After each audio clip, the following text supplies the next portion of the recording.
預備開工，今日有2款蛋糕要做。抽獎抽到隻鴨仔幾得意！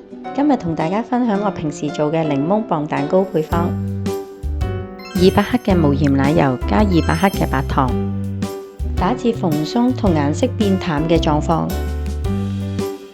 預備4隻雞蛋，雞蛋分4次加入奶油糖霜裏面打發。加入200克嘅低筋麵粉，5克嘅泡打粉，所有粉類記得過篩啊！打發至絲滑嘅狀態就完成。每次我哋都會用還原水裏面嘅強酸功能去清洗蔬果，去除農藥嘅方法，健康又安全。主角出場啦！預備50克嘅檸檬汁同2隻檸檬皮。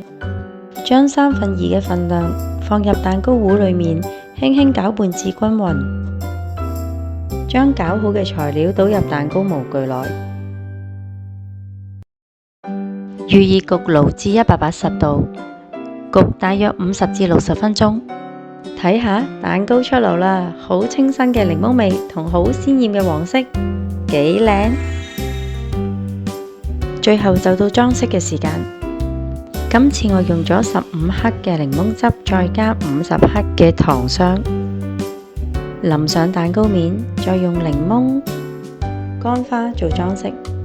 一個外形優雅、甜而不膩嘅檸檬磅蛋糕完成啦！顏色潤澤，入口即化。想知邊間咖啡店有得買？歡迎留言搵我。Jay's Catering 派對到會專家，升級滋味人人誇。